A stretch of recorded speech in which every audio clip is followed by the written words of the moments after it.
suspect on the run caught on surveillance video, hopping fences, dashing through backyards on the main line. This as two neighborhoods are swarmed by police.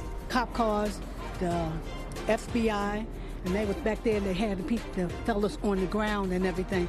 So I didn't get out, and the streets was full up with cop cars all over it. Oh, it was a manhunt from the city to the suburbs for three suspects accused of going on a terrorizing crime spree over the summer, robbing armored trucks.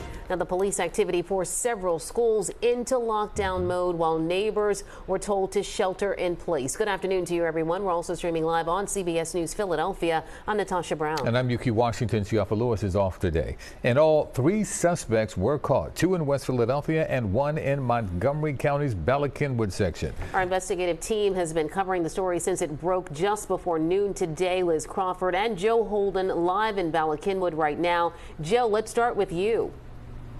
Well, Natasha and Yuki, sources in law enforcement tell me that the FBI believed to have had in its sights the crew believed to be responsible behind these armored car robberies.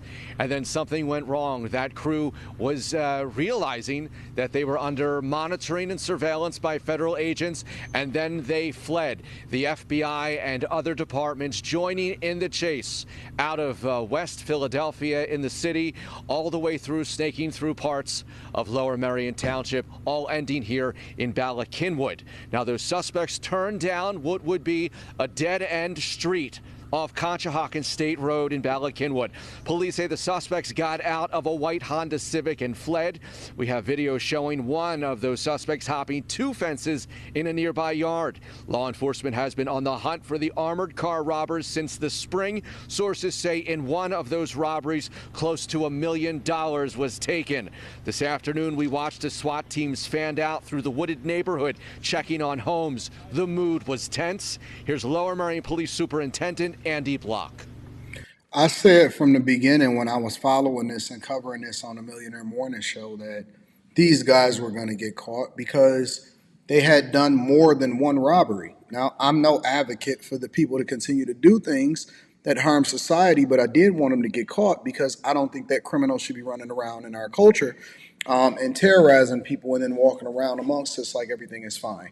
But we already knew that they was going to get caught because why? People can't stop, and they get addicted to money, and then they make that their career. And for whatever reason, they think that it's going to go on forever. It never does, and this is the result of it. And it's even worse nowadays because this kind of reminds me of Heat or The Town. But it's worse nowadays because you got so many cameras and so much surveillance, and they can ping your cell phone towers and all of that.